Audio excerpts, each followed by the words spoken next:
बिस्मिल्लाहिर्रहमानिर्रहीम। अस्सलाम वालेकुम, गुड मॉर्निंग मुल्तान। कैसे हैं आप लोग? उम्मीद करती हूँ बिल्कुल ठीक ठाक होंगे और दुआ करते हैं आज का दिन आपका बहुत ही अच्छा गुजरे, हंसते हुए मुस्कुराते हुए खैर आफियत के साथ गुजरे। नाज़रीन, आप देख रहे हैं रूही एट 10 और मैं हूँ आपकी होस्ट आसमान नूरी। एक नई सुबह में आपको खुश आमदीद कहते हैं। और इसके साथ ही अगर थोड़ी सी मौसम की बात कर ली जाए तो रात मुल्तान का मौसम जो है वो बड़ा खुशगवार हुआ था। अगर से आंधी बहुत ज़्यादा आई, उसकी वजह से पता है कि आंधी जब आती है उसके बाद जो घरों का हाल होता है यकीन करें बहुत ही बुरा। और उसके बाद जो है वो अच्छी खासी बारिश भी हुई मुल्तान में और मुल्तान का मौसम जो है वो काफ़ी खुशगवार हो गया, क्योंकि मुल्तान में चंद दिनों से जो है वो बहुत तेज़ जो है वो गर्मी पड़ रही थी। उसकी गर्मी की शिद्दत में थोड़ी सी कमी जो है वो आ गई है, तो इसके साथ ही मौसम भी जो है वो बेहतर हो गया। इसी के साथ अपने प्रोग्राम का सिलसिला आगे बढ़ाते हैं। आज हमारे साथ जो गेस्ट मौजूद हैं वो हैं जी हमारे रूही के रिपोर्टर राना बिलाल। अस्सलाम वालेकुम, कैसे हैं आप? ठीक है, वेलकम कहते हैं अपने शो में आपको। Thank you so much. और बिलाल से हम डिस्कस करेंगे अपनी मुल्तान की हमारी जो टॉप स्टोरीज होती हैं वो डिस्कस होंगी। और इसके साथ साथ जो है आपने मौसम एंजॉय किया, ये बताएं ना। बिल्कुल, मौसम तो एंजॉय किया है। रात काफ़ी बारिश थी, पहले जब आंधी आई तो काफ़ी, आपको पता है मुल्तानी जो मट्टी है जो बुरा हाल करती है, उसके बाद तो मौसम खासा खुशगवार हो गया। अच्छा, कल मैं रात ये देखा कि इतनी तेज आंधी आई और उसके बाद जो है वो दरख्त तक गिर गए, मतलब इतना नुकसान भी हुआ है साथ साथ। बिल्कुल, अगर हम इसी रोड पे देखें, अब्दाली रोड पे, इसी पे एक दो दरख्त रात के गिरे हुए हैं। काफ़ी ज़्यादा नुकसान भी हुआ है लोगों का आंधी के बायस। तो लाइट भी चली, तेज हवा भी थी और तेज हवा के साथ जो है वो बारिश भी थी।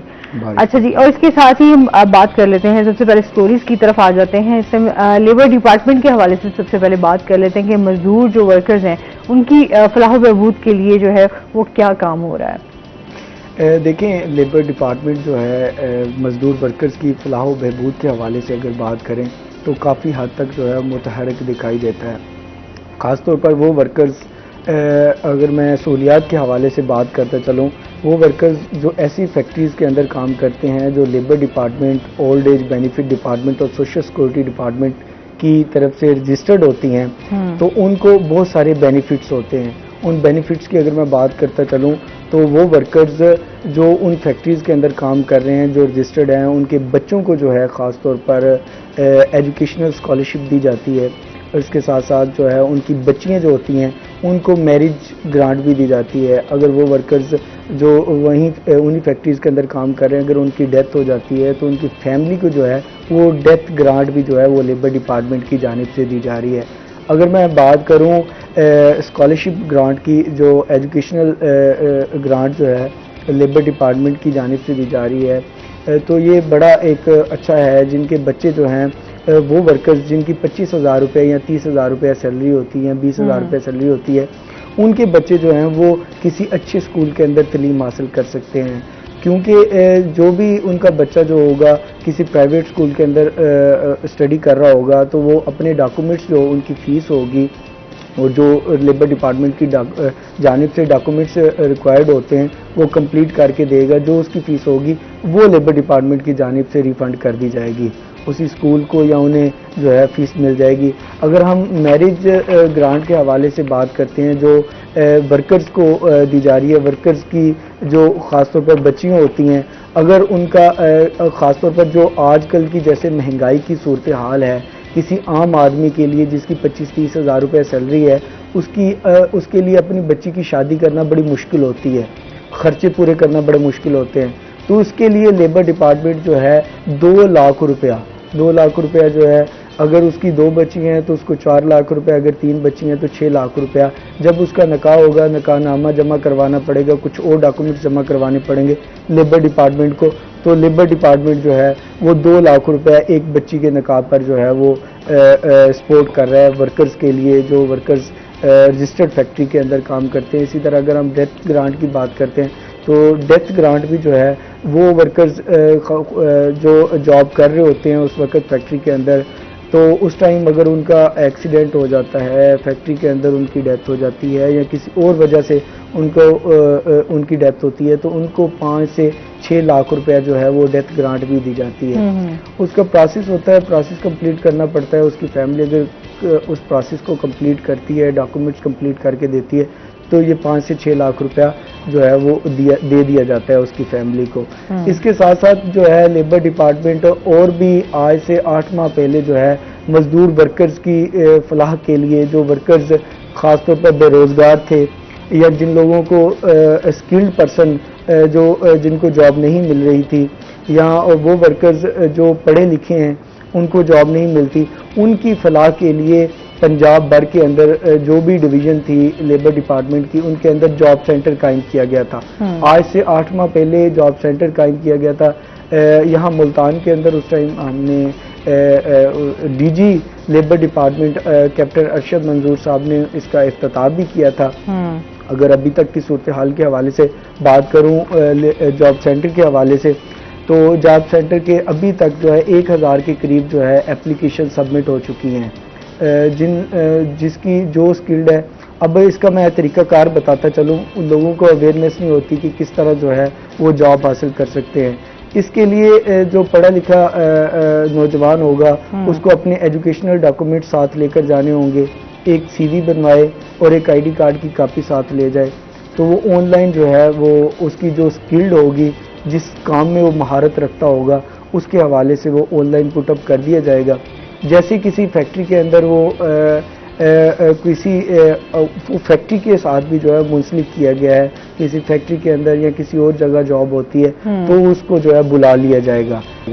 ऐसी जो है इसके साथ ही जो स्किल्ड पर्सन है और पढ़े लिखे नहीं हैं, वो अपनी साथ एक सीवी ले जाए, अपना आईडी कार्ड की कॉपी ले जाए, तो वो साथ पुटअप कर दीजिए। 1000 के करीब जो है एप्लीकेशन हुई है। इससे बहुत सारे मजदूर वर्कर्स को अभी तक फ़ायदा भी हुआ है, जॉब मिल रही हैं। तो इसके साथ साथ जो है इसके साथ साथ चाइल्ड लेबर के हवाले से भी बात करेंगे। जो खिदमत कार्ड के नाम से प्रोजेक्ट जो है वो बनाया गया और फिर बंद हो गया, तो फिर इसके बाद जो है कोई इस तरह का प्रोजेक्ट जो है वो नहीं बनाया गया। बिल्कुल, देखें खिदमत कार्ड के हवाले से अगर मैं बात करूं, 2016 के अंदर ये प्रोजेक्ट बनाया गया था चाइल्ड लेबर के हवाले से। ख़ासतौर पर वो बच्चे जो बटों पे काम करते थे, बटा मजदूर वर्कर्स के बच्चे जो ईंटें बनाते थे, उनके लिए पंजाब हुकूमत की जानिब से 2016 के अंदर ये एक अच्छा इकदाम था कि एक प्रोजेक्ट बनाया गया। ख़ास तौर पर आप देखें बहुत सारे बच्चे आपको सड़कों के ऊपर भीख मांगते नज़र आएंगे, होटल्स पे 15 साल से कम उम्र के बच्चे शॉप्स पे काम करते नज़र आएंगे। इसी हवाले से इस चीज़ को मद्देनज़र रखते हुए बटों पे काम करने वाले बच्चे, आजकल जैसे गर्मी की सूरत हाल होती है, छोटे छोटे मासूम बच्चे जो हैं वो काम कर रहे होते हैं बटों के अंदर। इसी हुकूमत ने 2016 के अंदर ये खिदमत कार्ड के नाम से प्रोजेक्ट बनाया था, एक सर्वे किया गया था पंजाब हुकूमत की जानिब से। उस वक्त 2016 में 85,000 के करीब जो बच्चे थे, सर्वे करके उनको बटा मजदूरी से हटाकर स्कूलों में दाखिल करवाया गया था। उसके पीछे ये था कि अब जो माँ बाप होते हैं, ख़ासतौर पर जो बच्चे इस तरह काम कर रहे होते हैं, इसके पीछे बहुत सारी वजूहत होती हैं। या तो माँ बाप में तलाक हुई होती है, या माँ बाप जो है वो इस तरह के सिस्टम में होते हैं कि उनका घर का रोजगार नहीं चल रहा होता, वो 200-300-500 रुपया दिहाड़ी बच्चे ले आते हैं तो उनका घर का सिस्टम चल जाता है। अगर लेबर डिपार्टमेंट कार्रवाई करती थी तो वो फिर यही माँ बाप की यही शिकायत होती थी कि हम कहाँ से खाएं, अगर हमारे बच्चे काम करेंगे तो हम जो है हमारा घर का खर्चा पूरा हो सकेगा। इस हवाले से हुकूमत की जानिब से जो खिदमत कार्ड बनाया गया था, इसका मकसद ये था कि 1000 रुपया पर मंथ दिया जा रहा था उस खिदमत कार्ड के थ्रू। उस टाइम जो थी हुकूमत की जानिब से, लेबर डिपार्टमेंट की जानिब से जों की सिम इशू की गई थी, जो वो अपने मोबाइल में डालते थे, उनको मैसेज आता था, वो किसी भी रिटेलर के पास जाके 1000 रुपये से जब ये स्टार्ट हुआ तो उस टाइम फी बच्चे को 2000 रुपया दिया जाने लगा और उसके बाद पर मंथ 1000 रुपये। अगर किसी के 5 बच्चे थे तो उसको शुरू में 10,000 मिला, फिर उसके बाद हर मंथ जो मिलता था वो 5000 रुपये मिल जाता था। इससे ये फ़ायदा हुआ कि जो बटे पे काम करने वाले बच्चे थे, एक तरफ ये फाइनेंशियली सपोर्ट दी जाने लगी वालिदैन को, और दूसरी तरफ जो बच्चे ये खिदमत कार्ड के बावजूद जो अपने बच्चों को बटों पे बेचते थे, उनके खिलाफ, उनके वालिदैन के खिलाफ कार्रवाई FIRs का अंदराज होता था। तो इस तरह जो था काफ़ी सारे बच्चे जो थे वो स्कूलों में जाना शुरू हो गए। ये 2016 में प्रोजेक्ट शुरू हुआ। 2018 के अंदर अनफॉर्चुनेटली जैसे गवर्नमेंट की पॉलिसी चेंज होती थी तो पॉलिसी चेंज होने के बाद जो है ये प्रोजेक्ट खत्म कर दिया गया। अभी तक तो ये जॉब सेंटर वाला एक कायम किया गया है वर्कर्स के लिए, लेकिन चाइल्ड लेबर के हवाले से अभी तक पंजाब हुकूमत की जानिब से या लेबर डिपार्टमेंट की जानिब से इस तरह का कोई प्रोजेक्ट नहीं बनाया गया जिससे जो बच्चे ये काम करते हैं इनको या इनके वालिदैन को कोई बेनिफिट हो सके। खासतौर पर जैसे कि आजकल आपको पता है महंगाई के जो सूरत हाल है और गुर्बत इतनी है कि कोई भी जो है अगर कोई भी बच्चा उनका घर का काम नहीं करेगा तो उनका घर का रोजगार नहीं चल सकेगा। FIR तो होती रहती है चाइल्ड लेबर के हवाले से। FIR का अगर लोग मजबूर है ना, एक ही घर के अब अगर 6-7 बच्चे हैं और मोस्टली तो हम ये भी देखते हैं 10-10 बच्चे भी होते हैं, जाहिर सी बात है उन्होंने फिर 10 बच्चों को तो वो नहीं पढ़ा सकते और ना ही फिर उनके अखराजात उस तरीके से पूरे कर सकते हैं। तो उनकी यही कोशिश होती है कि ऐसे बच्चों को जो है वो काम पर लगाया जाए ताकि वो काम भी सीख जाएं और साथ साथ जो है वो अर्निंग भी स्टार्ट हो जाए और वो घर का खर्चा उनका चल सके। लेकिन गवर्नमेंट के मुताबिक लेबर डिपार्टमेंट के लॉ के मुताबिक जो 15 साल से कम उम्र के बच्चे हैं जो काम कर रहे होते हैं खासतौर पर उनके ऊपर जो है उनका मालिक जो होता है उनको तशद्दुद भी कर रहा होता है और वो जो उनकी तो खैर बच्चों के हवाले से देखें तो बहुत सारी ऐसी वीडियोस भी आती हैं, इवन कि आप मदरसे के हवाले से भी देख लें। मैं एक परसों वीडियो देख रही थी, मुझे बहुत ही अफसोस हुआ कि मदरसे में ये है कि बच्चों के ऊपर तशद्दुद किया जाता है और जो कारी होते हैं, जाहिर सी बात है बच्चे मासूम होते हैं, उस तरीके से बच्चे पढ़ाई में कुछ बच्चे जो होते हैं वो बहुत ज़्यादा लाइक होते हैं, कुछ आप समझ लें कि मिडल में होते हैं, ना ज़्यादा लाइक होते हैं ना ज़्यादा नालायक होते हैं, क्योंकि हर बच्चों की भी कैटेगरीज होती हैं। तो उसमें भी बच्चों को तशद्दुद का निशाना बनाना और इस तरीके से मारना कि आप अगले ही लम्हे लगता है कि आप इस बच्चे की डेथ हो जाएगी। तो मतलब इस तरह के हम जब देखते हैं वाकयात तो एक दिल जो है वो दहल सा जाता है। और फिर हम इसी तरह काम के हवाले से बात करें, जो शॉप्स पे जाएं हम लोग, अभी चाहे मैकेनिक हो चाहे इसी हवाले से मैंने भी इस पे रिपोर्ट्स बनाई काफ़ी। तो जब बात हुई डायरेक्टर लेबर से तो उनका भी यही मौक़िफ़ था कि हम कार्रवाई करें तो किस पे कार्रवाई करें। फिर वही वालिदैन होते हैं वो कहते जी कि हम भूखे मर जाएं अगर ये बच्चे नहीं काम करते। तो FIR तो करा दी जाती हैं उसके ऊपर भी। फिर ये होता है कि कोई भी जो मालिक होता है किसी शॉप पे या किसी होटल पे काम कर रहे होते हैं बच्चे, वो भी उन बच्चों को नहीं रखते इसी वजह से। अगर वो नहीं रखेंगे तो मुल्क के हालात आपको पहले ही पता है कि कैसे हालात चल रहे हैं। उनकी सूरत हाल तो वैसी ऑलरेडी जो है हमारी बहुत ज़्यादा पूरी करनी जो है आम आदमी के लिए बड़ी मुश्किल हुई है। अच्छा, इसके साथ साथ फिर ये तो हमने लेबर डिपार्टमेंट की बात कर ली, अब हम आ जाते हैं ज़रा स्वी गैस के हवाले से, इस डिपार्टमेंट के हवाले से कि इस टाइम जो है सार्फिन को क्या क्या सहूलियात दी जा रही हैं, क्योंकि हम अब देखते हैं अभी भी ये सिलसिला खैर जारी है कि स्वी गैस के हवाले से भी जो है लोड शेडिंग होती है। लोड शेडिंग होती है। अब देखें सर्दियों में तो लोड शेडिंग होती है स्वी गैस की, और गर्मियों में भी यही सूरत हाल है अब तो।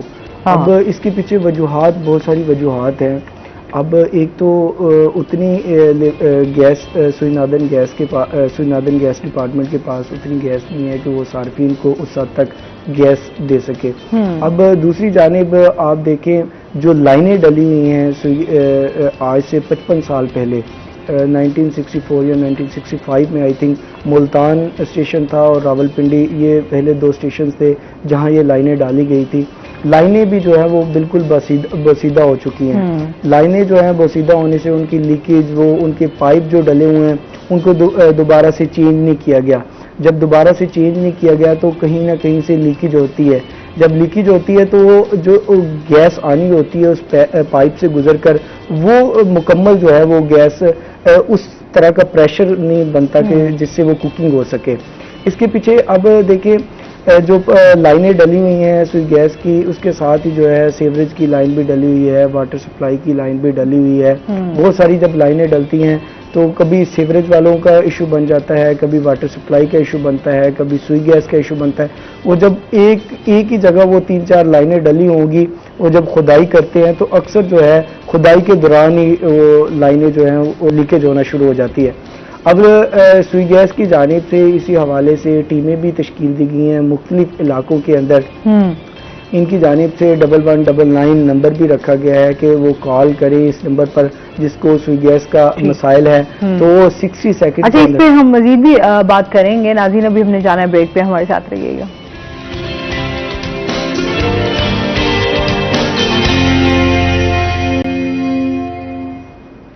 वेलकम बैक नाजरीन, रूही एटन में आपको खुश आमदी कहते हैं। और जिस तरह के प्रोग्राम के स्टार्ट में बात हो रही थी मौसम के हवाले से, तो चलते हैं अपने सेगमेंट की तरफ, टुडेज वेदर।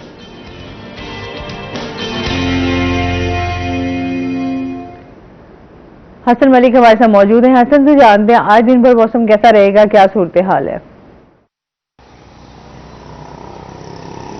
जी आसमा, मुल्तान शहर के अगर आज के मौसम की बात की जाए तो कल रात तूफानी आंधी और बाद अज़ां बारिश से मौसम काफ़ी ज़्यादा खुशगवार और दर्जा हरारत में काफ़ी कमी हो गई है। कल मुल्तान में शदीद आंधी की वजह से जहां एक जानिब नुकसानात हुए, वहीं दर्जा हरारत में भी काफ़ी कमी देखने को आई है। कल रात मुल्तान में 100 किलोमीटर फी घंटा की रफ्तार से हवा चली, जिसके साथ ही काफ़ी ज़्यादा दरख्तों का भी नुकसान हुआ। उसके साथ छतें भी गिरी, छतें भी गिरी, उसी के साथ ही दीवारें भी गिरी लोगों के घरों की, तो काफ़ी ज़्यादा नुकसानात भी हुए हैं। उसके बाद बारिश हुई, बारिश से मौसम ये है कि काफ़ी ज़्यादा बेहतर और खुशगवार हो गया था। आंधी की वजह से जो एक गर्द आलूद हवाएं चल रही थी, उसके बाद मौसम भी काफ़ी ज़्यादा बेहतर हो गया था। बारिश कल 2.4 मिलीमीटर तक रिकॉर्ड की गई है। आज अगर मुल्तान शहर के ज़्यादा से ज़्यादा दर्जा हरारत की बात की जाए तो आज शहर ओलिया का ज़्यादा से ज़्यादा दर्जा हरारत 37 डिग्री सेंटीग्रेड तक जाने का इम्कान जाहिर किया जा रहा है। कम से कम दर्जा हरारत आज मुल्तान का 22 डिग्री सेंटीग्रेड पर रिकॉर्ड किया गया है। हवा में नमी का तनासुब आज कदरे बेहतर देखा गया है, जो कि 65% तक रिकॉर्ड किया गया है। एयर क्वालिटी इंडेक्स आंधी की वजह से आज मुल्तान का बदतरीन हद तक आलूदा है, जो कि 180 पॉइंट्स पर रिकॉर्ड किया गया है। पाकिस्तान के फिजाई आलूदा तरीन शहरों की लिस्ट में मुल्तान आज पहले नंबर पर स्टैंड कर रहा है। तिबी माहिरीन की जानिब से शहरियों के लिए एक काफ़ी ज़्यादा एहतियाती तदाबीर बताई गई हैं कि शहरी जो हैं वो उधेड़ उम्र के लोग और बच्चे जो हैं वो अपनी इंडोर एक्टिविटीज़ पर ज़्यादा तवज्जो रखें बनिस्बत इसके कि आउटडोर एक्टिविटीज़ की तरफ जाएं। चूँकि आंधी की वजह से और गर्द आलूद हवाओं की वजह से अस्थमा के पेशेंट्स जो हैं ये काफ़ी ज़्यादा इनके लिए ये प्रॉब्लमेटिक होती है। और इसी के साथ ही आइंदा 24 घंटों के दौरान की बात की जाए तो महकमा मौसमियात की जानिब से ये पेशगोई जाहिर की जा रही है कि आइंदा 24 घंटों के दौरान मुल्तान शहर का मौसम खुश्क रहने का इम्कान है। बारिशों के हवाले से कोई भी इम्कान जाहिर नहीं किया जा रहा। जी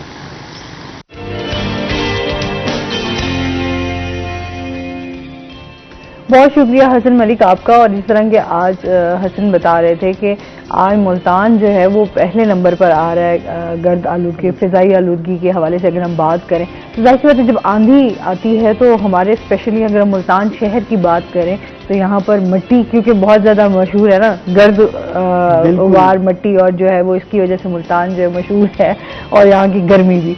तो इस मौसम में वाकई आपको बड़ी एहतियात भी करनी चाहिए। और इस मौसम में एलर्जी भी हो जाती है स्पेशली आंखों के हवाले से, क्योंकि गंदम की कटाई भी हो रही होती है तो उसकी वजह से भी फिजा जो है वो काफ़ी आलूद हुई हुई होती है। और उसके बाद जो आंधियों का सिलसिला चलता है तो उसकी वजह से भी आपको अपनी सेहत का बहुत ज़्यादा ख्याल रखना चाहिए। अच्छा जी, और इसके साथ साथ हम बात कर रहे थे सुई गैस के हवाले से। अच्छा, इसके साथ ही हम लोड शेडिंग की भी बात कर रहे हैं कि जिस तरह आप गर्मियों में बिजली की लोड शेडिंग भी है, उसी तरह सुई गैस की लोड शेडिंग भी। अच्छा, कल जिस तरह बारिश आई और आंधी आई उसके साथ जो है वो लाइट भी चली गई और वो काफ़ी टाइम तक जो है वो लाइट 6-7 घंटे लाइट नहीं आई।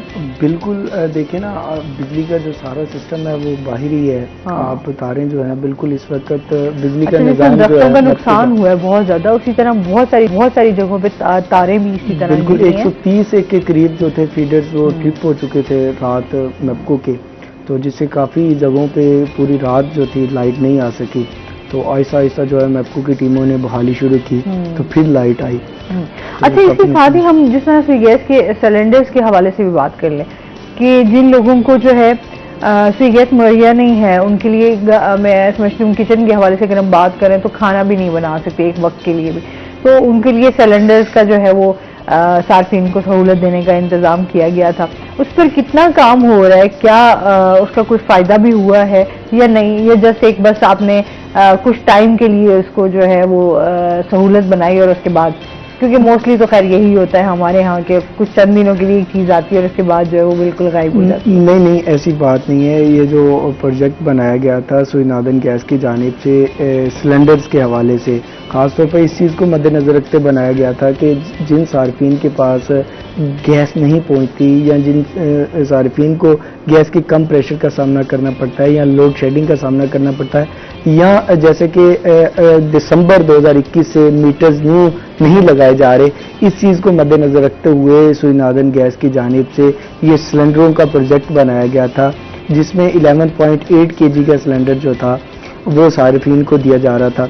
ये अगर मैं इस प्रोजेक्ट की बात करूं, ये दिसंबर के स्टार्ट में, नवंबर के इख्तिताम में, दिसंबर के स्टार्ट में ये प्रोजेक्ट स्टार्ट किया गया था। अभी तक जो है ये प्रोजेक्ट चल रहा है। अभी तक की 6 महीने की रिपोर्ट में अगर बात करूं, 7,500 के करीब जो थे सिलेंडर्स अभी तक लोग जो हैं वो ले चुके हैं सुईनादन गैस की जानिब से। खासतौर पर ये एक बड़ा अच्छा प्रोजेक्ट है। लोगों को अवेयरनेस नहीं है कि इस चीज़ के हवाले से, सिलेंडरों के हवाले से कि किस तरह वो ले सकते हैं। ये जस्ट एक कॉल करनी है और 20 किलोमीटर के रेडियस के अंदर जो है वो फ्री होम डिलीवरी दी जा रही है सुईनादन गैस की जानिब से। इसकी एक और चीज़ बता दूं आपको, इसका जो बड़ा फ़ायदा ये है कि जैसे कि एलपीजी की सूरत हाल है, अगर ओगरा का रेट 229 रुपये मुकर्रर किया गया है, तो अब अगर आप मार्केट से सिलेंडर भरवाने के लिए जाते हैं तो आपको मार्केट से आपको 280 से लेकर 320 रुपये एलपीजी मिलेगी। कम अज़ कम जो है 70-80 रुपये का डिफरेंस मिलेगा। अगर आप सुईनादन गैस की जानिब से जो ये प्रोजेक्ट है, इधर से आप अगर सिलेंडर परचेज करते हैं, जो ओगरा का 229 रुपये रेट है, उसी रेट के मुताबिक जो है वो आपको एलपीजी मिलेगी। सेकंड जो है, सिलेंडर अगर आप बाहर से परचेज करते हैं तो सिलेंडर जो है वो नाकिस मटेरियल होता है, फटने का खतरा होता है। ये जो सिलेंडर इनकी तरफ से दिए जा रहे हैं, ये सिलेंडर भी मजबूत हैं, फटने का भी खतरा नहीं होता। सेकंड जो है, अगर बाहर से आप गैस परचेज करते हैं तो वो लोकल गैस होती है। हाँ, वो इसमें क्वालिटी के हवाले से भी बात होगी। वहाँ से कॉलर है, अस्सलाम वालेकुम। वालेकुम सलाम जी, और मोहम्मद बात कर रहा हूँ। कैसी हैं आप? खैरियत जी से हैं? बिल्कुल ठीक ठाक अल्हम्दुलिल्लाह, आप कैसे हैं? जी अल्लाह के करम। ये मेरी राना बिलाल यूनुस साहब से एक सवाल है जी जी जी जी कि ये एक तो ये मैप्को का इन्होंने डिटेल बताई कि फिगर ट्रिप हो गया और ये हुआ, ये जो सब डिवीजन है मुतलका ये बताते नहीं है कि कितने घंटे की लोड शेडिंग होगी। इस पे भी थोड़ा सा काम कर रहे हैं। और इसके साथ साथ इन्होंने बात की सुई गैस की, गैस आ नहीं रहा और इसके बावजूद अब जो मीटर की चार्जेस है वो बढ़ा दिए गए हैं। गैस का अमला काम नहीं करता, तो भैया इस पे भी थोड़ा सा रोशनी डाल लें। ये अवामी इशू है, इन दोनों इशू पे थोड़ा सा काम कर लें। ठीक है जी, बहुत शुक्रिया कॉल करने का। अच्छा, इस पे बात करेंगे हम बिलाल लाजमी। अभी हमने जाना है ब्रेक पे, हमारे साथ रहिएगा।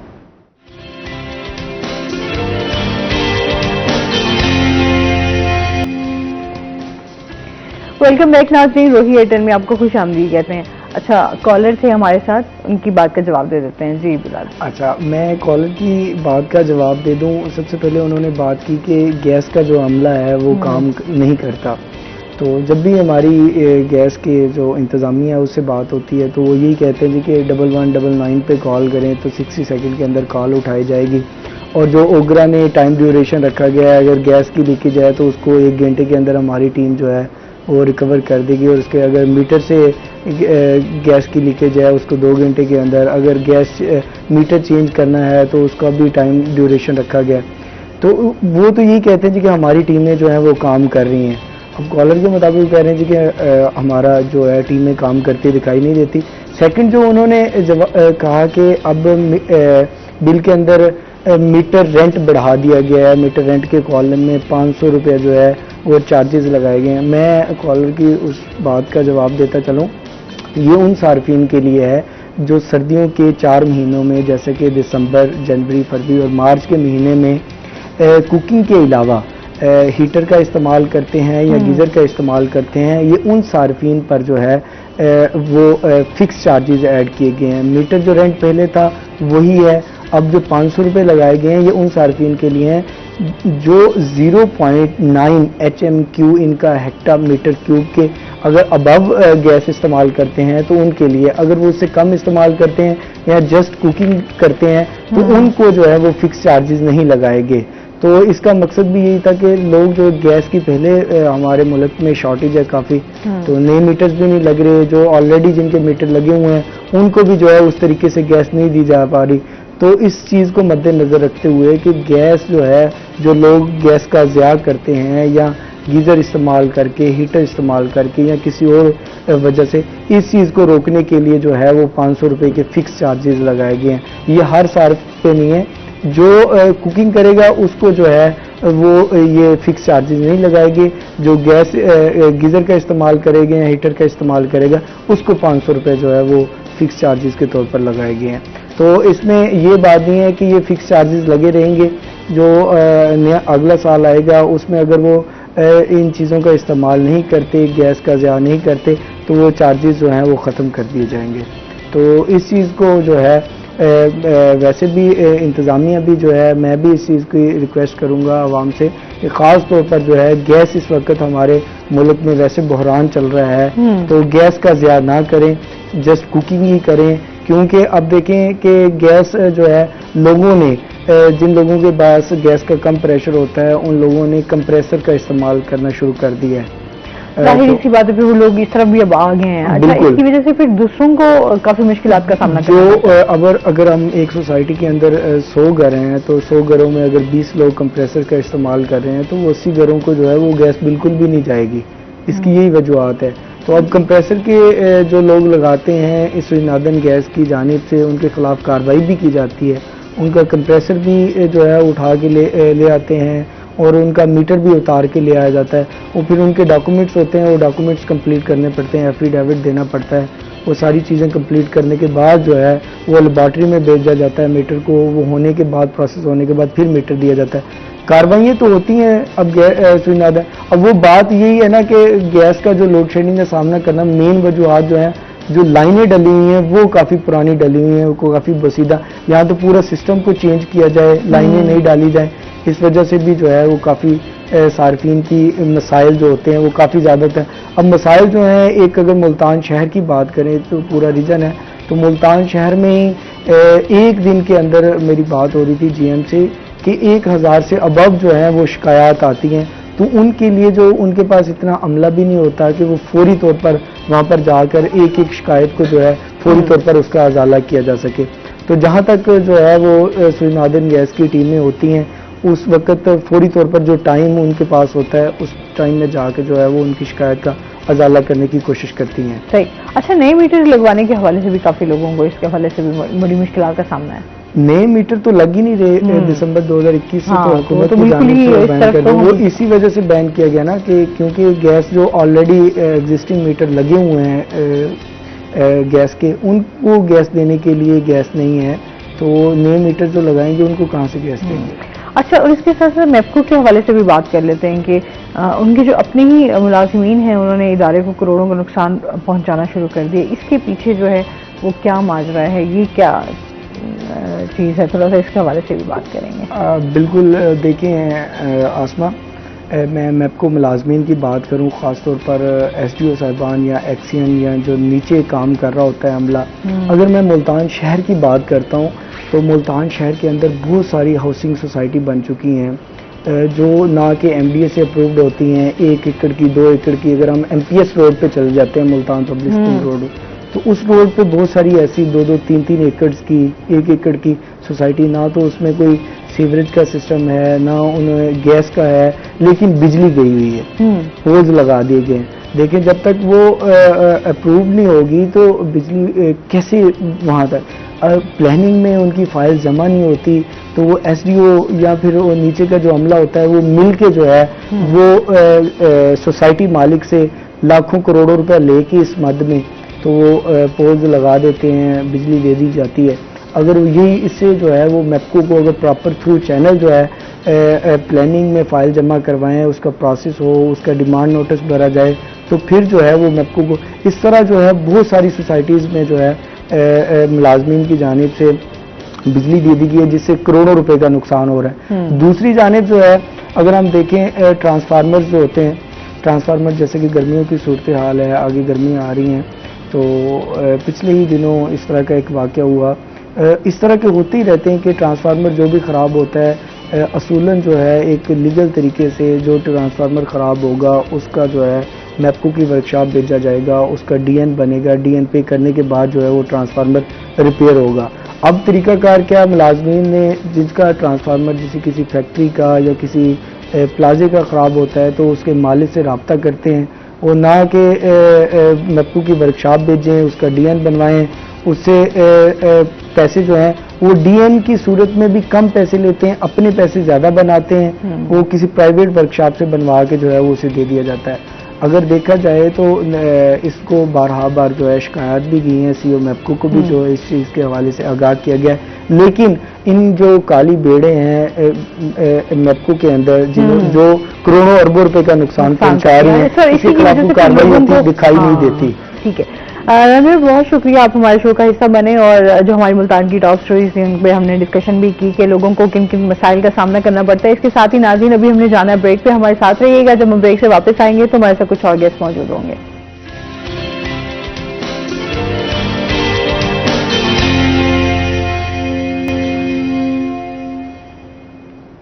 वेलकम बैक नाज़रीन, रूही एटेड में आपको खुश आमदीद कहते हैं। और ब्रेक के बाद हमारे साथ गेस्ट मौजूद हैं, इनका तारुफ करवा देती हूँ। आज हमारे साथ मौजूद हैं जी एडवोकेट फौजिया मलिक, हमारे साथ मौजूद हैं जो कि library secretary Multan tax bar association है। अस्सलाम वालेकुम, कैसी हैं आप? ठीक ठाक हैं? वेलकम करते हैं अपने शो में आपको। Thank you so much. और इसके साथ ही जो हमारे दूसरे गेस्ट हैं वो हैं जी राव काशिफ, हमारे साथ मौजूद हैं जो कि रियल एस्टेट एक्सपर्ट है। अस्सलाम वालेकुम, कैसे हैं आप? ठीक ठाक हैं?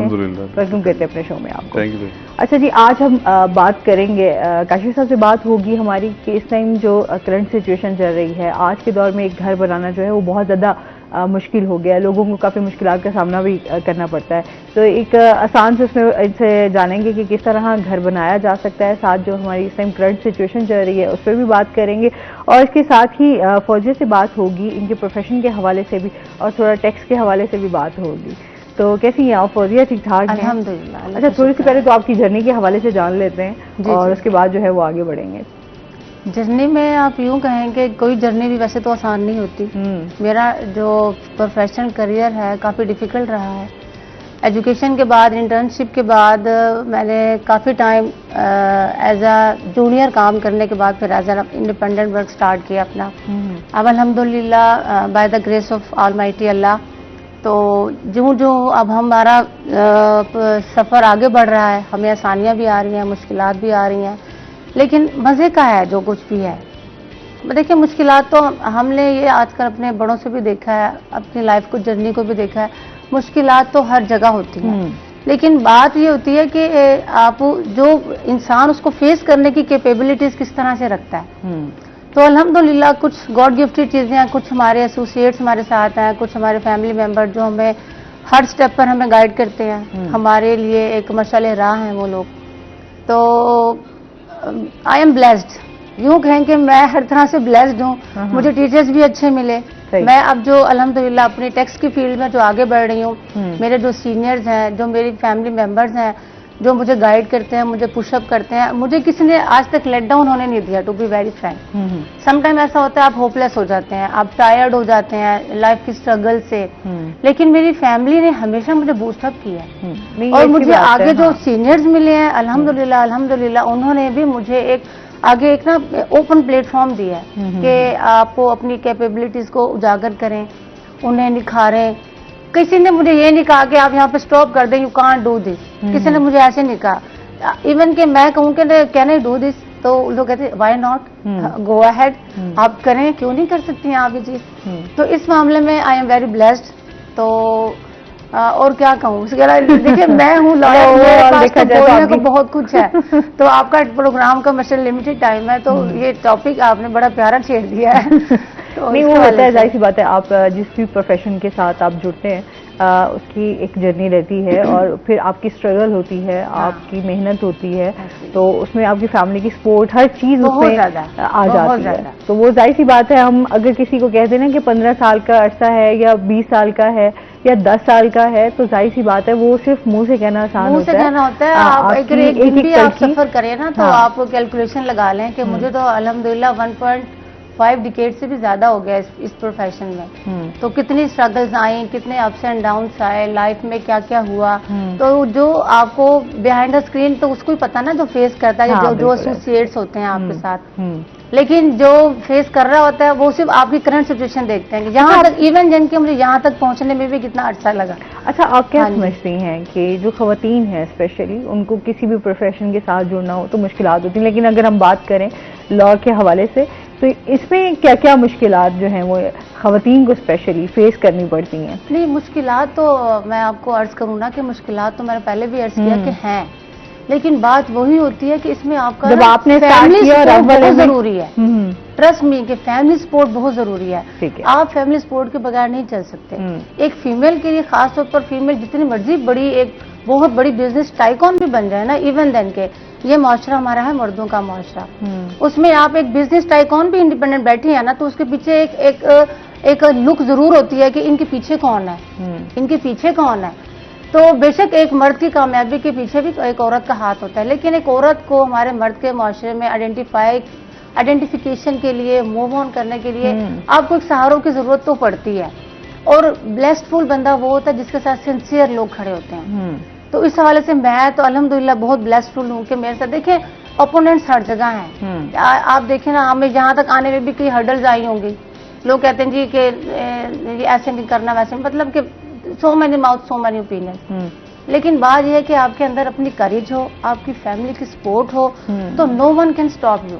बिल्कुल, आपको कोई भी स्टॉप नहीं कर सकता। और हमेशा हमने अपने बड़ों से सीखा कि बेटा नेवर लूज होप।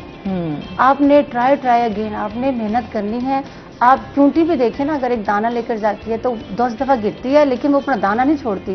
एटलीस्ट हम देखते हैं कि वो अपने डेस्टिनेशन पर पहुंच जाती है। तो हमारी फीमेल की फील्ड भी ऐसी है। हम जब डिग्री लेकर हम लोग आते हैं, एक फोरम पर हम अपेयर होते हैं, तो हमें पता वाकई कुछ नहीं होता कि जब हम केसेस हमारे पास आते हैं, हम उसको डील करते हैं, लोग क्वेश्चनियर हमारे पास आते हैं कि ये प्रॉब्लम्स है, उनको लेकर जब हम आगे जाते हैं, हमें लॉयर्स अच्छे मिलते हैं, हमें जस्टिस अच्छे मिलते हैं, हमें जजेस अच्छे मिल जाते हैं, तो जो उनकी प्रॉब्लम्स को समझते हैं, फिर एसोसिएट्स, आप ये एक टीम बनती जाती है। आपकी थॉट्स अच्छी हैं, आप एक अच्छे विजन से चल रहे हैं, आपके साथ अच्छे लोग जुड़ते जाएंगे। बिल्कुल ऐसे ही है। और आप डज नहीं करते, चीट नहीं करते, तो आपकी मंजिलें एक सक्सेसफुल हो जाती हैं। वो तो बात वही आ जाती है ना, आपकी जैसी सोच होती है फिर वैसे ही आपको लोग भी उसी तरीके से मिलते हैं और आपको आपके जो जैसे आप गुमान रखते हैं, अल्लाह ताला आपको वैसे गुमान के मुताबिक देता है। बिल्कुल ऐसे ही है। अच्छा, इसके साथ साथ आप लाइब्रेरी सेक्रेटरी हैं, तो इस हवाले से भी हमें बताइएगा, इसके हवाले से आपकी क्या जिम्मेदारी हैं? देखिए, लाइब्रेरी सेक्रेटरी में हमारा, क्योंकि मुल्तान टैक्स बार के फोरम से मैं एज ए रिप्रेजेंटेटिव इधर हूँ, तो हमारा ये होता है कि हमने लाइब्रेरी को अपना अपडेट रखना होता है। सही है। जितने हमारे अमेंडमेंट्स हैं, जितने हमारे लॉज नए आ रहे हैं, जितने हमारे रेडी रेकनर्स हैं, जितने भी टोटल ओवरऑल हमारे टैक्स से रिलेटेड होते हैं या सिविल लॉ से रिलेटेड होते हैं, हमने अपनी लाइब्रेरी में वो चीजें इन करनी होती हैं। हमारे डेली न्यूज़पेपर्स होते हैं, डेली जो अशाइया होते हैं, जारी होते हैं, वो ऑलरेडी हमारे पास होते हैं। ठीक है। हमारे जो मेंबर्स होते हैं, जो बुक्स नहीं परचेज कर सकते, जो स्टडी के भी ख्वाहिशमंद होते हैं, केसेस की प्रिपरेशन के लिए उन्हें मटेरियल चाहिए होता है, फिर वो हमारी लाइब्रेरी से रब्ता करते हैं। हम उनको वो रेफरेंसेस, वो क्या कहते हैं, मटेरियल प्रोवाइड करते हैं। इसके अलावा हमारी टैक्स बार की लाइव हमारी वेबसाइट्स भी हैं, उस पर आपका टोटल मटेरियल अवेलेबल है। जिसको जब जो चीज़ कोर्ट का, हाई कोर्ट का रेफरेंस हो, सिविल कोर्ट का हो, एपीलेट ट्रिब्यूनल का हो, कमिश्नर का हो, FBR का हो, जो चीज़ हमें चाहिए होती है, हम उस फोरम से भी 1 क्लिक में हासिल कर लेते हैं। सही। तो ये हमारी मतलब ये फैसिलिटेशन है हमारी टैक्स पेयर्स के लिए। सही। अच्छा, मजीद भी आपसे जानते हैं, कशिश साहब से जानते हैं। कशिश साहब, इस टाइम जो करंट सिचुएशन चल रही है रियल एस्टेट के हवाले से, क्या कहना चाहेंगे आप? अनफॉर्चुनेटली रियल एस्टेट एक बैड पैच से गुजर रही है। उसकी बहुत सारी रीज़न है। हमारा जो करंट पॉलिटिकल स्टेटस है, करंट हमारा इकोनॉमिकल स्टेटस है, वो भी नो डाउट कि उसका एक रोल है। लेकिन ये है कि गवर्नमेंट की नॉन फ्रेंडली जो रियल एस्टेट पॉलिसीज़ हैं, वो भी, उसका भी एक बहुत बड़ा किरदार है। अनफॉर्चुनेटली रियल एस्टेट इंडस्ट्री को ना सही तरह से समझा नहीं गया। जब भी रियल एस्टेट जो है वो हम नाम लेते हैं, तो रियल एस्टेट का मतलब ये नहीं है कि ये प्लॉट की खरीदो फरोख्त है या ज़मीन की खरीदो फरोख्त है। इसके साथ कंस्ट्रक्शन इंडस्ट्री जुड़ी हुई है। कंस्ट्रक्शन इंडस्ट्री की अगर हम बात करें, उसके साथ 3 से 4 इंडस्ट्रीज बिल वास्ता या बिला वास्ता जुड़ी हुई हैं। सीमेंट इंडस्ट्री जुड़ी हुई है, लेबर इंडस्ट्री जुड़ी हुई है, कारपेंटिंग की सनत जुड़ी हुई है, आपकी जो है ना वो टाइल्स की मैन्युफैक्चरिंग और वो इंटीरियर जुड़ा हुआ है।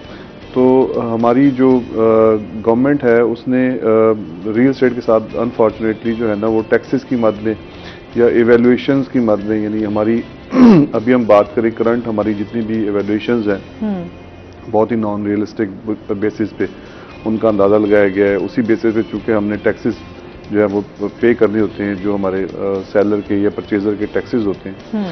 तो ये इस वक्त एक असमा नो डाउट रियल स्टेट का एक बैड पैच है, जिसके लिए मेरे ख्याल में जो अरबाब इख्तियार हैं उनको रियल स्टेट के जो एक्सपर्ट्स हैं उनके साथ बैठने की ज़रूरत है, बातचीत करने की ज़रूरत है और वे फॉरवर्ड की ज़रूरत है। प्राइस एस्केलेशन जो है वो कंस्ट्रक्शन इंडस्ट्री के अंदर इस वक्त जो है वो बहुत ज़्यादा हो चुकी है। हमारी स्टील की जो प्राइसेस हैं वो पिछले 1 साल के अंदर ऑलमोस्ट कोई 100% प्लस जो है उसमें इजाफा हुआ है, सीमेंट का इसी तरह से। हाँ। और अदरवाइज भी जो जितनी बाकी लेबर की भी जो प्राइसेस हैं, आपकी महंगाई की वजह से जो लेबर की प्राइसेस हैं वो जैसे वो एक मैसन जिसका पहले 500 रुपये पर लेबर पे पर डे पे गुजारा हो जाता था, अब वो अनफॉर्चुनेटली गुजारा नहीं हो सकता। तो मेरे ख्याल में इस पर बैठने की जरूरत है। अच्छा, आप क्या समझते हैं? अब जाहिर सी बात है, हम कहते थे पहले लोगों के लिए घर बनाना बड़ा आसान होता था, अब हम देखते हैं जिस तरह आप बता रहे हैं कि हर चीज़ महंगाई की वजह से, क्योंकि हर चीज़ का रेट जो है वो बढ़ा है, तो अभी इस टाइम में घर बनाना जो है वो कैसे बना सकते हैं आप कम पैसों में? देखिए, कम पैसों में तो मैं शायद इसको डिफाइन ना कर सकूं, बिकॉज मैंने जैसे आपको पहले बताया कि जो प्राइस एस्केलेशन है वो बहुत ज़्यादा हो चुकी है। मुश्किल है इस दौर में घर बनाना। पहले अगर आपकी जो ग्रे स्ट्रक्चर की जो कॉस्ट थी वो 1300 से 1500 के दरमियान में अगर वो वेरी कर रही थी, अब वही कॉस्ट आपकी ग्रे स्ट्रक्चर की 2000 to 2500 जो है वो कॉस्ट मतलब उसमें वेरी कर रही है। और इसी तरह से अगर हम बात करें आपकी जो फिनिशिंग कॉस्ट है वो अगर पहले 2000 से 2500 के अंदर जो है वो वेरी कर रही, तो अभी वही कॉस्ट आपकी 3500 से 4000 के अंदर जो है वो कॉस्ट कर रही है। तो मुश्किल है। अभी अगर 5 मरले का घर है हमारा, पहले जो है वो 5 मिलियन to 5.5 मिलियन के अंदर जो है वो एक अच्छा यानी A+ कंस्ट्रक्शन के साथ हम बना लेते थे, वही घर अब आपको जो है ना वो ऑलमोस्ट कोई 8 मिलियन प्लस में कॉस्ट करता है फिनिशिंग के साथ। अगर हम 10 मरले की बात करें तो वही घर जो आपका पहले 15 मिलियन के अंदर जो है वो आपका फिनिशिंग के साथ हो सकता था, अब वही घर आपका जो है ना वो 20 मिलियन प्लस जाके कॉस्ट उसकी आ रही है। तो सस्ता तो कुछ नहीं रहा। हाँ, ये तो बात हकीकत है। वैसे अब तो हम ये कहते हैं ना कि कोई थोड़ी सी कोई चीज आपकी जो है खाने पीने के हवाले से भी हम देख लें तो आपकी हर चीज महंगी हुई है। बेसिकली तो आपका घर बनाना जो है वो तो जाहिर सी बात है कि उसके लिए आपको अच्छी खासी अमाउंट आपके पास होना बहुत ज्यादा जरूरी है। बेसिकली आपके जो करेंसी एक्सचेंज जो रेट्स हैं का बहुत बड़ा रोल है। डॉलर फ्लक्चुएट करता है तो आपकी फ्यूल की प्राइसेस भी फ्लक्चुएट करती हैं। फ्यूल की प्राइसेस के साथ आपकी जो है ना बेसिक जो नीड्स हैं वो जुड़ी हुई हैं। आपकी फूड आइटम्स, आपकी जितनी बेसिक जो ज़रूरियात ज़िंदगी की चीज़ें हैं वो उसके साथ जुड़ी हुई हैं। तो वो एक प्राइस कॉस्ट में डिफरेंस आता है, तो उसकी वजह से फिर हर चीज़ सफ़र होती है। सही है। अच्छा, इस पर मज़ीद भी आपसे जानते हैं, साथ साथ हम आपसे ये भी जानेंगे, जिस तरह हम FBR की बात कर लेते हैं, टैक्स के हवाले से बात हो जाए, तो इस टाइम जो FBR है वो क्या सहूलियात दे रही है? FBR वैसे तो देखें सहूलियात तो हैं काफ़ी सारी। एक आम टैक्स पेयर्स के लिए भी वेबसाइट्स लॉन्च हुई हैं, लेकिन मसला ये है कि जो बीच में जो मिडिल मैन होते हैं ना, जो प्रॉब्लम शॉर्टकट्स वे अडॉप्ट करते हैं, उसके लिए FBR को जो है ना फिर प्रॉपर रेमेडीज अडॉप्ट करनी पड़ती हैं। तो इसके हवाले से हमारे हर सेक्टर के हवाले से FBR ने हमें फैसिलिटेट किया हुआ है। चाहे आप रियल एस्टेट में चले जाएं, चाहे आप एक कॉमन टैक्स पेयर हैं, रजिस्ट्रेशन का प्रोसेस है, या रिटर्न्स फाइलिंग का प्रोसेस है, या ATL का प्रोसेस है, जो भी प्रोसेस है, तो पोर्टल्स तो हमारे पास अवेलेबल हैं, एक स्मूथ वे में अवेलेबल है। एक आम टैक्स पेयर भी अगर चाहे तो एक आसान टैक्स ऐप हमारे FBR ने इसको इंट्रोड्यूस करवाया, मोबाइल पे एप्लीकेशन इंट्रोड्यूस करवाया है। अगर कोई लॉर्ड्स के पास नहीं भी जाना चाहता तो एक आम टैक्स पेयर भी जो है अपनी फाइलिंग खुद कर सकता है। सही है। अच्छा, और इसके साथ साथ आप क्या समझती हैं कि इस टाइम आप केसेस को भी डील करती हैं? तो आप कौन से केसेस को डील कर रही हैं? मेरे पास ओवरऑल सारे होते हैं। मेरे पास ट्रैवल एजेंसी भी है, SCCP भी है, ट्रेडमार्क भी है, और रिटर्न्स का जितने भी ओवरऑल जो भी बंदा, यूँ कह ले कि जैसे डेफिनेशन एक रिटर्न किया है ना कि जो बंदा एलिजिबल फॉर फाइलिंग रिटर्न है, तो उस सारे केसेस को हम लोग डील करते हैं। मतलब मेरा कोई लिमिटेड स्कोप नहीं है। इनकम टैक्स भी है, सेल टैक्स भी है, वेल्थ टैक्स भी है, परा भी है, अब ओवरसीज पाकिस्तानी भी हम लोग डील करते हैं। अच्छा, जो मसाइल हैं सारे मेरे पास हैं केसेस। तो फिर इन लोगों के मसाइल को कैसे देखती हैं कि इन लोगों को क्या क्या मुश्किलात का उसमें ये होता है कि देखिए वो मैन टू मैन वेरी करती हैं प्रॉब्लम। जैसे कि अब हमारे पास कोई केस आ जाता है ट्रैवल एजेंसी का, ठीक है, वो कहते हैं जी हमें रजिस्टर्ड होना, हमारी ये स्पेसिफिकेशन है। फिर हम उसको कानून की मद में देखते हैं कि वो किस फोरम पे जाना चाहते हैं। अगर तो SCCP के फोरम पे जाना चाहते हैं, जहाँ पे इसमें असल में होती बाइफर्केशन, सही। एक तो होता है इंडिविजुअल FBR का फॉर्म है, हाँ। दूसरा होता है हमारा फर्म का, रजिस्ट्रार और फर्म का फॉर्म है, जिसमें अब AOP पार्टनरशिप डीड होती है। फिर एक होता है SCCP का फॉर्म। जैसे जैसे आप इनहांस करते जाते हैं ना, टैक्सेशन तो बढ़ती है, लेकिन उसकी लीगल एंटिटीज भी बढ़ जाती हैं। अब एक बंदा कहते हैं हमें एक ऐसा फॉर्म चाहिए जिसमें हमें एक कानून के हवाले से भी ज्यादा प्रोटेक्शन मिले, और हमें अगर हम बैंक से रिलेटेड कोई ट्रांजैक्शन करें तो उसमें भी हमें एक अच्छा फॉर्म हमें अवेलेबल हो। सही। फिर हम उसको रेफर करते हैं, और उसमें मल्टीपल पीपल्स भी इन्वॉल्व हैं, तो हम फिर उसको SCCP का फॉर्म जो है वो उस पर लेकर आते हैं। अगर एक बंदा कहते हैं जी मैं सिंपल बिजनेसमैन हूँ, सपोज कर लें शॉपकीपर है, टेलर है, एक जैसे कि हम खुद लॉयर्स हैं, कुछ सर्विस प्रोवाइडर है, कोई बुटीक वाला है, किसी की मोबाइल की शॉप्स हैं, फिर वो हमारे FBR के फॉर्म पर रहते हैं, जिसमें हम IRS से उनकी रजिस्ट्रेशन करते हैं। और जैसे वो एनुअली हमारा जैसे बजट के साथ अमेंडमेंट्स आती हैं, जो FBR हमें स्लैब देती है उसके हिसाब से हम उसकी रिटर्न फाइलिंग कर देते हैं। ठीक है। कुछ लोग कहते हैं जी हम AOP हैं, हमने टैक्सेशन कम करनी है, लेकिन हमें फॉर्म ऐसा चाहिए जिसमें हम फ्लेक्सिबिलिटी हो, फिर हम उसको उस फॉर्म पर ले आते हैं। तो ये मैन टू मैन वेरी करती हैं, डिमांड के मुताबिक। हाँ, डिमांड के मुताबिक हो गया। अच्छा, इसमें मजीद भी इनसे जानेंगे। नाज़रीन, अभी हमने जाना है ब्रेक पे, हमारे साथ रहिएगा।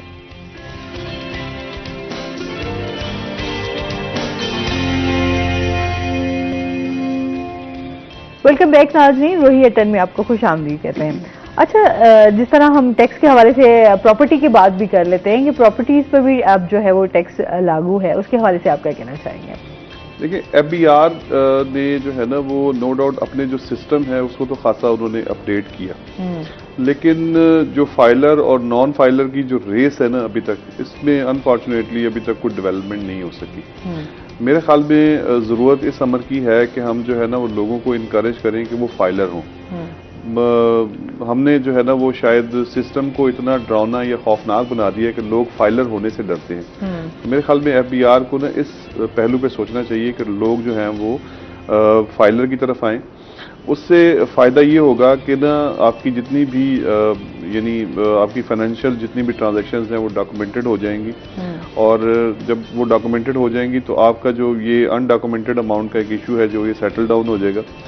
अनफॉर्चुनेटली पाकिस्तान में ही सिर्फ मैं ये नॉन फाइलर की जो इस्तेलाह है ना ये यहाँ पे सुनता हूँ कि जी नॉन फाइलर है तो इसका टैक्स जो है वो आप दुगना कर दें या फिर दुगने से 4 गुना कर दें। मेरे ख्याल में उसको आप फाइलर की तरफ लाएं, वो ज़्यादा अच्छा पहलू होगा। उससे जो है ना इंकरेजमेंट आएगी और लोग जो है वो ना सिर्फ जो है ना वो अपनी यानी फाइनेंशियल जो एसेट्स हैं उसकी डिक्लेयर की तरफ जाएंगे, बल्कि जो है उसका फ़ायदा ये होगा कि रियल एस्टेट जो इंडस्ट्री है ये भी ग्रो करे। अच्छा, इसके साथ साथ आपसे ये भी जानेंगे कि गवर्नमेंट के हवाले से जो है वो क्या इकदाम किए जा रहे हैं, इस हवाले से क्या बात हो रही है रियल एस्टेट के हवाले से? गवर्नमेंट ने तो अनफॉर्चुनेटली मैंने आपको शुरू में भी बताया कि अभी तक जो है वो इसको उन्होंने एज एन इंडस्ट्री जो है वो एक्नॉलेज नहीं किया। तो गवर्नमेंट को तो मेरे ख्याल में अभी जो है ना इसके ऊपर बैठना चाहिए। अभी नए बजट के अंदर भी हम सुन रहे हैं कि नए टैक्सेस जो हैं वो इम्प्लीमेंट होने जा रहे हैं ऑलरेडी। यानी आपने प्राइस एवेल्यूएशन की मद में जो ऑलरेडी काम ख़राब किया हुआ है उससे रियल एस्टेट इंडस्ट्री जो है ना आपकी सफ़र कर रही है। अभी अगर आप जो है ना वो टैक्सेस मजीद नए टैक्सेस जो है वो इम्प्लीमेंट करेंगे तो मेरे ख्याल में तो रियल एस्टेट इंडस्ट्री का मौशी कत्ल साबित होगा, और इससे जो है वो आपके लाखों लोग जुड़े हुए हैं। रियल एस्टेट इंडस्ट्री एक हमेशा से खामोश सिपाही होता है। अगर आपकी रियल एस्टेट इंडस्ट्री ग्रो कर रही है दैट मीन्स आपकी बाकी इंडस्ट्रीज भी ग्रो कर रही है। एक बेसिक आप इसको ज़रूरत भी कह सकते हैं, बुनियादी ज़रूरत भी कह सकते हैं, और मेरे ख्याल में घर जो है वो हर एक शख्स की बुनियादी ज़रूरत है। तो ये फिर उसकी पहुंच से चीज़ें बाहर हो जाएंगी और एक आम आदमी तो फिर जो है ना वो अपना घर बनाने का सिर्फ ख्वाब ही देख सकेगा। अच्छा, जिस तरह हम देखते हैं कि बहुत सारी ऐसी सोसाइटीज़ भी हैं, कुछ ऐसी हैं जो रजिस्टर्ड हैं और कुछ ऐसी हैं जो नॉन रजिस्टर्ड हैं। अच्छा, उसके हवाले से डेवलपमेंट के हवाले से भी कोई इक़दाम नहीं किए जाते, आप क्या कहना चाहेंगे इस बारे में? देखिए, ये अवेयरनेस कैंपेन जो है ना वो गवर्नमेंट लेवल पे भी चलनी चाहिए। जैसे हमारे यहाँ पे MDA जो है वो एक रेगुलेटर के तौर पे काम करती है। अच्छा, बहुत सारे लोगों को बेवकूफ़ भी बनाया जाता है इसी प्रॉपर्टी के हवाले से। अगर हम बात करें तो लोग फ्रॉड का शिकार हो जाते हैं। जी जी, जैसे हमारे यहाँ पे MDA एक रेगुलेटर के तौर पे जो है ना वो किरदार अदा करती है, तो MDA को चाहिए कि वो कैंपेन्स अपनी जो अवेयरनेस कैंपेन्स हैं उसको बढ़ाए। अनफॉर्चुनेटली हम लोग जो है ना वो सोसाइटी तो बना लेते हैं लेकिन उसकी डेवलपमेंट, उसकी जो बेसिक जो ज़रूरियात हैं उसके ऊपर हम बिल्कुल भी ख्याल नहीं करते कि उस जो सोसाइटी है उसके अंदर लोगों ने आके रहना है, उनकी एजुकेशन की ज़रूरियात होंगी, उनकी जो है वो हेल्थ की ज़रूरियात होंगी, वो लोग जो है वो बुनियादी जो ज़रूरियात हैं जैसे स्टोर्स हैं, अदरवाइज जो जितनी भी सहूलियात हैं वो वहाँ पे होनी चाहिए, डेवलपमेंट का काम जो है वहाँ पे कंप्लीट होना चाहिए। तो इस एक अमर की वजह से जो है ना फिर वो लोगों का एतमाद जो है वो बुरी तरह से मुतासिर होता है। तो मेरे ख्याल में एक अवेयरनेस कैंपेन की ज़रूरत है MDA की जानिब से भी और अदरवाइज बाकी सोसाइटीज़ की जानिब से। बहुत सारी सोसाइटीज़ यहाँ पे हैं जिन्होंने बहुत अच्छा काम भी किया है, तो उनको मिसाल रखते हुए, उनको सामने रखते हुए मेरे ख्याल में बाकियों को भी उसी नक्शे कदम पर चलने की जरूरत है। देख, अच्छा, आप क्या समझते हैं, कुछ भी आपने परचेज करना हो, कोई प्लॉट वगैरह परचेज करना हो या घर बनाना हो, तो आप क्या समझते हैं, क्या सजेशंस देना चाहेंगे कि किन चीज़ों का जो है ख्याल रखना बहुत ज़्यादा ज़रूरी है? देखिए, आप किसी भी सोसाइटी में अगर जाते हैं तो वहाँ पे उस सोसाइटी के जो है वो ऑथराइज जो पर्सन है ना डीलिंग के लिए, वो उन्होंने डिक्लेयर किए होते हैं। तो पहले तो आप इस चीज़ का ख्याल रखें। हमारे यहाँ जो है ना वो अनफॉर्चुनेटली हम लोग घर से निकलते हैं ना तो हम अपने किसी जो है ना वो कज़न या मामू चाचू को साथ जो है वो लेना ज़्यादा मुनासिब समझते हैं कि ये ज़्यादा एक्सपर्ट होंगे। वो अनफॉर्चुनेटली अपनी तरफ से तो वो कोशिश कर रहे होते हैं कि चीज़ बेहतर मिल सके, बट वो एक्सपर्ट नहीं होते उसके अंदर। आपके पास जो है वो इस वक्त सोशल मीडिया एक बहुत बड़ी पावर है। आप गूगल करें, गूगल पे आपको बहुत सारी चीज़ें जो है वो हेल्प आउट हो जाती हैं। आप जब उसके पास जाएं तो आप ये देखें कि उसका जो पोजेशन है उस सोसाइटी का, वो अल्टीमेट 100% उसी ओनर के पास है जिससे आपकी बातचीत होने जा रही है। और कोशिश करें कि आपकी जो डील है वो सेलर और परचेज़र की जो है ना वो बीच में मिडल मैन तो रहेगा, उसका तो रोल रहना है, लेकिन सेलर और परचेज़र की जो है वो अल्टीमेटली एक दो बदू मुलाकात भी हो सके। सही, इन चीज़ों का ख्याल रखना ज़रूरी है। ठीक हो गया। अच्छा, इसके साथ साथ आपसे भी जानना चाहूँगी कि जिस तरह हम यंग लॉयर्स की बात करें तो उनको भी काफ़ी मुश्किलात का सामना है इस टाइम, उनके हवाले से आप क्या कहना चाहेंगे? उनकी फलाह बहबूद के लिए क्या इक़दाम किए जा रहे हैं? उनके लिए ये है कि जो हम जो सीनियर्स हमारे कुछ लॉयर्स हैं, कुछ जो फैसिलिटेट कर रहे हैं सर्विसेज, जैसे कि अब डिफरेंट फोरम्स, आप एक हमारा ही फोरम देख लें, मुल्तान टैक्स बार के हवाले से अगर हम बात करें तो हमारे होते हैं एजुकेशनल सेशंस होते हैं। ठीक है। अब वो कुछ बच्चे होते हैं कि जो कहते हैं जी हमने ला तो कर लिया लेकिन हमें टैक्स का काम सीखना है। उसमें यह है कि हमारी टैक्स बार और जो हमारे जो सीनियर एजुकेशन कमेटी है वो आजकल जो है एक लाइसेंस के ITP के लाइसेंस की जो है ट्रेनिंग दे रही है। उसका हमारा 3 मंथ्स का कोर्सेज है, उसमें आप फ्री ऑफ कॉस्ट आपने ज्वाइनिंग करनी है। उसको आपको A to Z आपको सिखाया जा रहा है कि how to get to be independent lawyer. तो उसमें ये है कि कुछ इदारे होते हैं जो आपसे फीस वगैरह लेते हैं। हमारा जो मुल्तान टैक्स बार का फोरम है वो free of cost services provide कर रहा है यंग लॉयर्स हैं। इसके अलावा हमारा भी रिसेंटली एक MOU हुआ है ICMA से भी।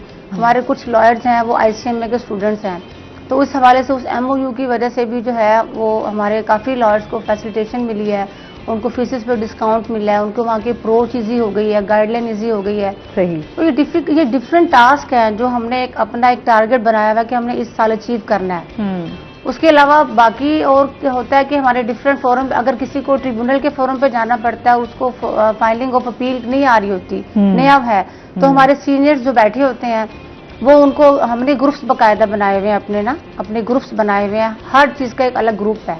ठीक है। वेबसाइट्स हैं, ग्रुप्स हैं, और इसके अलावा हमारे टैक्स बार में अटेंडेंट बैठे होते हैं जो हमारे सीनियर जो लॉयर्स बैठे होते हैं। उनकी टाइमिंग होती है 9 to 5 या 9 to 3, जितने वो डिफिकल्ट हमारी जो शिफ्टें चेंज होती रहती हैं। सही। तो जिस बंदे को जो चीज़ की ज़रूरत होती है वो टेलीफोन पे भी रब्ता कर सकता है, वो हमारे ग्रुप में भी हमें इंटीमेट कर सकता है, वो फिजिकली भी हमारे बार रूम में जाकर हमसे जो है ना सर्विसेज प्रोवाइड मतलब ले सकता है। ठीक है। जो भी आपको चाहिए, और मटेरियल भी इवन देन के आपको पूरा मटेरियल मिल जाता है कि how to prepare case, how to present yourself in an senior authority. ये सारा कुछ मतलब कि हम लोग ये प्रोवाइड कर रहे हैं। तो पहले प्रॉब्लम थी बच्चों को, जो नया मतलब इसने LLB किया, जो आ गया उसे नहीं आता था काम। इवन देन के सिविल कोर्ट्स हो या हमारा टैक्स का कोर्ट हो, कोई भी फोरम हो, हमारा IPO का हो, ट्रिब्यूनल का हो, कमिश्नर का हो, हमारे अगर आप सिविल कोर्ट्स में कचहरी वाली साइड पर जाएं, हर तरह से हम लोग जो है ना फैसिलिटेट कर रहे हैं। सही हो गया। अच्छा, मतलब उसके हवाले से जो है वो ये स्टूडेंट्स को काफ़ी सहूलियात भी मिल रही हैं और काफ़ी मुस्तफीद भी हो सकते हैं। नाज़रीन से मजीद भी जानेंगे, लेकिन अभी हमने जाना है ब्रेक पे, हमारे साथ रहिएगा।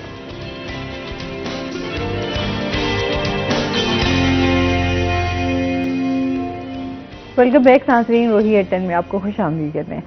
अच्छा दर्शक, ये बताएं कि इस टाइम जो करंट सिचुएशन हमारी चल रही है रियल स्टेट की, उसमें आपको किन चैलेंजेस का जो है वो ज़्यादा सामना है और आप फेस कर रहे हैं?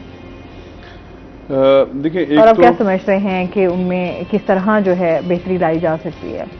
देखिए, हमारी अभी लास्ट मीटिंग हुई थी कमिश्नर एफबीआर से, तो हमने उनको रिक्वेस्ट की थी कि जो प्राइस एवेल्यूएशन है वो रियलिस्टिक बेसिस पे होनी चाहिए। उसमें जब आप प्राइस एवेल्यूएट करते हैं तो आप जो सो कॉल्ड जो टूल्स हैं उसको ना यूज़ करें और जो स्टेक होल्डर्स हैं उनको इन्वॉल्व करें, ताकि एक रियलिस्टिक जो प्राइस वैल्यू है वो सामने आ सके और उसी की बेसिस पे जो है वो टैक्सेस इम्प्लीमेंट हों और टैक्सेस पे भी हो सकें। एक हमने उनको ये रिक्वेस्ट की थी कि आप लोग जो है ना वो सारे स्टेक होल्डर जहाँ जहाँ जिन भी सोसाइटीज़ के हैं उनको बुलाएं, उनसे बैठ के आप उनकी मुशावरत के साथ आप जो है वो प्राइस एवेल्यूएशन की तरफ जाएं। सही। दूसरा जो है वो टैक्सेशन का जो प्रॉब्लम है वो भी है कि मैंने जैसे आपको बताया कि हम नॉन फाइलर को डिस्करेज तो कर रहे हैं, लेकिन हम फाइलर को जो है ना वो उसको करने में इनकरेज नहीं कर रहे। तो मेरे ख्याल में एफबीआर को जो है ना अपना एक फ्रेंडली एनवायरनमेंट जो है वो उसको अपनाने की ज़रूरत है कि लोग एफबीआर के पास जाते हुए घबराएं ना, डरे नहीं। अभी एफबीआर का नाम सुन के ना जो है ना वो मतलब एक खौफ सा जो है खौफ सा तारी होना शुरू होता है कि कोई भी मतलब आप जाके इंट्रोड्यूस भी करवाएगा ना कि मैं एफबीआर का नुमाइंदा हूँ, तो उसका एक डर खौफ है। मेरे ख्याल में ये एफबीआर के साथ नहीं होना चाहिए। एफबीआर को एक फ्रेंडली एनवायरनमेंट की जरूरत है। एफबीआर जो है वो जाके बिजनेस कम्युनिटी से मिले, उनके साथ जो है ना अपना एक फ्रेंडली एनवायरनमेंट कायम करे ताकि लोग जो है वो फाइलर हो और अपनी जो फाइनेंशियल ट्रांजैक्शंस हैं उसको डॉक्यूमेंट्स में लाएं और एफबीआर जो है वो एक मुस्बत रोल जो है वो अदा कर सके। तो ये एक इस अमर की ज़रूरत है कि एफबीआर जो है वो इस चीज़ को समझे और न एक फ्रेंडली एनवायरनमेंट अपनाते हुए जितनी मेन सोसाइटीज़ हैं उसके अंदर अपने काउंटर्स लगाए, चाहे वो खुद वहाँ जाके कॉन्फ्रेंसेस करें या मीटअप्स करें और एक फ्रेंडली एनवायरनमेंट के जरिए जो है ना वो मैक्सिमम लोगों को जो है ना वो फाइलर किया जाए। सही। अच्छा, जिस तरह हम सर भी बात कर रहे हैं, हम लोग अगर बात करें टैक्स के हवाले से, तो एफबीआर के हवाले से जो इकदाम किए जाते हैं, बड़े बड़े लोग जो हैं वो तो इससे कहीं ना कहीं बचने का रास्ता जो है वो निकाल लेते हैं, जैसे राह फरार, ठीक है, और एक आम बंदा जो है वो इसकी जद में आ जाता है। मतलब आप ये देखें ना कि उसको डबल ट्रिपल जो है वो टैक्स वो पे कर रहा होता है, डायरेक्टली भी और इनडायरेक्टली भी। क्या कहेंगे इस बारे में? ये बाकी आपका पॉइंट बहुत अच्छा है। ये एक अनफॉर्चुनेट हमारे माशरे का एक हिस्सा बन गया है कि हमारे पास जो बेचारा एक जेन्युइन बंदा आता है ना, कि मतलब कि अगर एक बंदे ने हमें वो डिजायरसली होता है कि मैंने टैक्स पे करना है, हाँ, कि भाई आप हमें इतने का चालान बना दें कि हमने इतना टैक्स पे करना है, लेकिन अनफॉर्चुनेटली उसके ऊपर जो पीछे से प्रेशर होता है ना वो उसकी जद में वाकई आ जाता है। अब उसके बचाने के लिए ये होता है कि हम उसको फैसिलिटेट तो करते हैं, उसकी काउंसलिंग। आजकल हमारे जो, मैं ये कहना चाहूंगी कि जो हमारे कंसल्टेंट्स हैं ना उनकी काउंसलिंग बेस्ट होनी चाहिए। हाँ। जैसे भी काशिफ साहब ने कहा कि लोग एफबीआर से घबरा रहे हैं, डर रहे हैं, हाँ, कि जी फाइलर होने के लिए लोग जो है कहते हैं जी हम फाइलर नहीं होते, हम पकड़े जाएंगे। मेन इशू होता है कि हम पकड़े जाएंगे। अच्छा, अवेयरनेस की कमी है ना, अवेयरनेस की। देखिए अच्छा कंसल्टेंट जो होता है ना, आप उसको बताएं कि देखिए आपको इस टैक्स नेट में आने से आप नहीं वो फंसेंगे, जब नहीं आएंगे तब फंसेंगे कैसे? मैं आपको बताती हूँ, एक चेन है। आपका नादा से सीएनएससी इशू हुआ, आपका सारा काम सीएनएससी पे होता है। आप गाड़ी लें, प्लॉट लें, कोई चीज परचेज करें, बंदा डिमांड करता है जी अपना आईडी कार्ड टूसी दिखाओ जी। आईडी कार्ड जैसे आपका एंटर होता है ना, उसके साथ ही आपका एफबीआर का एक हमारा इंटरलिंक है, एनटीएन आपका इशू हो जाता है। आपने सारी ट्रांजैक्शन की, अब आप लाइव हैं। एफबीआर के पास इतने सिस्टम है कि उसके पास सारे एसेट्स की डिटेल्स, परचेजिंग, आप आ रहे हैं, जा रहे हैं, आउट ऑफ कंट्री हैं, विद इन कंट्री हैं, वो सारी डिटेल्स उनके पास हैं। जब आप एक सिविलाइज्ड वे में अपना सारा डाटा डिक्लेयर कर देते हैं ना कि ये हमने अर्न किया, ये हमने बचाया, ये हमने पे किया, तो कोई आपको परेशान नहीं करता। इवन देन कि अब हमारे जितने कमिश्नर्स भी हैं ना, उनको भी ये हदायत मिल गई हैं कि अगर एक सिविल बंदा भी आपके डोर पर आता है ना, आप उसे इंकरेज करें और फैसिलिटेट करें, और ऐसा हो रहा है। सही। हमारे चीफ कमिश्नर साहब भी हैं, हमारे कमिश्नर साहब भी, जितने भी हैं, हम फिर बीच में मिडल मैन, हमारा वही बात आ जाती है कि हम टैक्स बार हमारा एक रिप्रेजेंटेटिव के तौर पे खड़ा है, एक आईनी दीवार। कुछ लोग जाते हुए अगर घबराते हैं ना कि हमने कमिश्नर के सामने नहीं जाना, कहीं नहीं जाना, फिर वो हमारे पास आते हैं। हम उनकी जितनी क्यूरीज होती है इकट्ठी करके उनकी वहां पर लेकर जाते हैं और वो रेमेडीज मिलती हैं। सही। हमारा एफटीओ का इदारा, अब आप देखें, आसिफ महमूद जहाँ साहब हैं, उनकी अगर आप देख लें कि उन्होंने कितनी रिफॉर्म्स दी हैं, आप यकीन करें 1 क्लिक में उनका अगर कोई भी कहीं भी कंप्लेंट सेल आपने कोई आपको रिस्पॉन्स नहीं कर रहा ना, आप डायरेक्ट एफटीओ में जाएं और आपको विद इन 24 आवर, बल्कि ये भी मैं ज्यादा बता रही हूँ, उसमें आपकी रेमेडी, आपको जो भी आपकी डिमांड होगी ना, वो आपको रिलीफ मिलेगा। सही कर रही है कोशिश एफबीआर, लेकिन कुछ लोग ऐसा, जैसे वही बात आ जाती है ना कि कुछ लोग अच्छा काम करने नहीं देते। अब आपने एक पॉलिसी बनाई है, अब आप उसको स्मूथ लेकर चलें, लेकिन बीच में जो शॉर्टकट्स वाले लोग होते हैं ना, वो चीज डिस्टर्ब करते हैं। उन शॉर्टकट्स को बचाने के लिए फिर हार्ड स्टेप लेने पड़ते हैं, उसमें हम भी सफर करते हैं और जो बेचारा छोटा टैक्स पेयर है वो भी सफर करता है। वो कहता है जी इतनी हमारी इनकम नहीं है, हम क्यों रजिस्टर्ड हो पे कर रहे होते हैं। हमारे पास सबसे ज्यादा कंप्लेंट ये आती है कि मैडम हमने तो, हमारा तो काम ही नहीं है। अब हमें एक थ्रेश होल्ड दिया गया है, सैलरी में 6 लाख का या बिजनेस में 4 लाख का, एग्रीकल्चर में 4 लाख का, इतने तक आपकी एक एग्जाम्प्ट इनकम है। वो कहते हैं जी हमारा तो उतना भी नहीं होता, लेकिन फिर जब उनको गाइड किया, उनको फिर हमें टाइम लगता है उनको समझाने में। सबसे ज्यादा हमारा जो सेक्टर है वो एग्रीकल्चर सेक्टर है, जो हमें सपोर्ट करता है। सही। और आप बिलीव करें कि वहाँ के लोग बेचारे सिंपल होते हैं, उनको डबल टैक्सेशन पड़ जाती है कभी कभी। वहाँ से पटवारी भी कर लेते हैं, यहाँ से टैक्स वाले भी कर लेते हैं, और जब वो हमारे पास आते हैं, अब वो मेरे पास तो अक्सर ऐसा होता है कि लूटे पुटे लोग ही आ जाते हैं।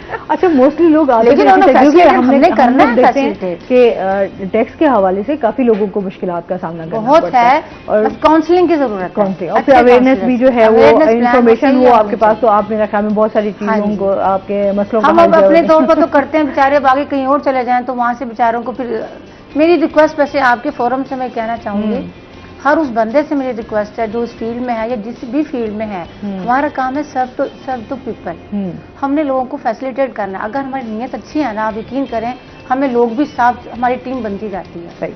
जैसे हम अपने प्लेटफॉर्म से सर्व कर रहे हैं, माल का दारोमदार भी नियतों पर है। जब मैं कहती हूँ लोगों को आसानियां पैदा करें, हाँ, मुश्किल देखिए, पैसा सब कुछ नहीं है, आसानियां पैदा करें सबके लिए। बहुत शुक्रिया आपका फौजिया, आप हमारे शो का हिस्सा बनी। काशिफ साहब, आपका भी बहुत शुक्रिया। और इसके साथ ही नाज़रीन, आज का शो यहीं पर खत्म हुआ। अपना बहुत सारा ख्याल रखिएगा, दुआओं में याद रखिएगा। इंशाल्लाह जिंदगी ने साथ दिया तो सुबह आपसे फिर मुलाकात होगी। अल्लाह हाफ़िज़।